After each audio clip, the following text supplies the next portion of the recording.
लड़ाई होती है तो चारों तरफ से घेराव डालते हैं. இப்போ ஏதாவது யுத்தம் எப்போ ஆகுதோ அப்போ நாலா பக்கம் அத சரௌண்டிங் என்ன செய்றாங்கன்னா கவர் பண்ணிக்கிறாங்க. क्या என்ன कोई किला जीतना होता है ना, இப்போ ஏதாவது கோட்டைய அடையணும்னா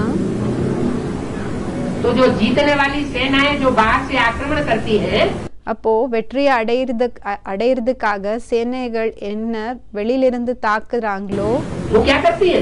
அவங்க என்ன செய்றாங்க? हैं?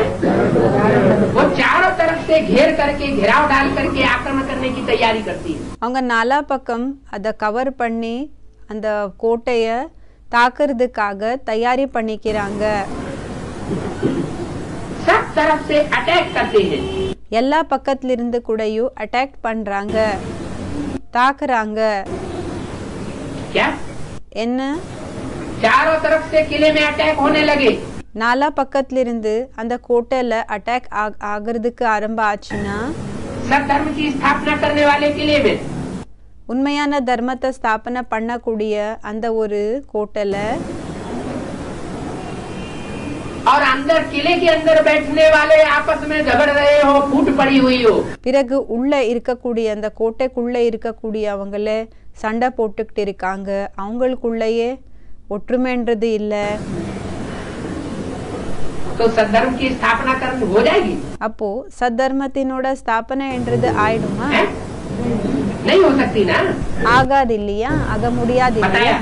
அப்போ சொன்னாங்க तो आप बच्चे भी जब तक ये एकता का घेराव नहीं डालेंगे, இப்போ குழந்தைகளான நீங்க கூட எப்போ வரைக்கும் இந்த ஒற்றுமை என்ற ஒரு கவரிங் அந்த பண்ணிக்க மாட்டீங்களோ, एक सूत्र में नहीं बनेंगे. ஒரு சூத்திரத்துல எப்போ வரைக்கும் நீங்க எல்லாமே सूत्र माना கட்டுப்பட மாட்டீங்களோ, சூத்திரம்னா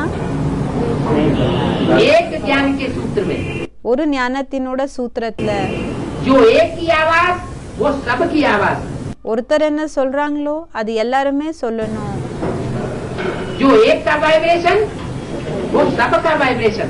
ஒருத்தரோட வைப்ரேஷன்ஸ் என்னமோ அதேதான் எல்லாரோட வைப்ரேஷன்ஸ் ये ஆகவும் नहीं இருக்கணும். एक कुछ कह रहा है அப்படி இல்ல ஒருத்தர் ஏதோ சொல்லிட்டு இருக்காங்க, और करने वाले का दूसरा कर रहे हैं. பிறகு செய்யக்கூடியவங்க வேற ஏதோ செஞ்சுட்டு இருக்காங்க. एक कान से सुनते हैं, दूसरे कान से निकाल देते हैं. ஒரு காதால கேக்குறாங்க, இன்னொரு காதால விட்டுடுறாங்க, परवाह ही नहीं करते. கேரே பண்றது இல்ல.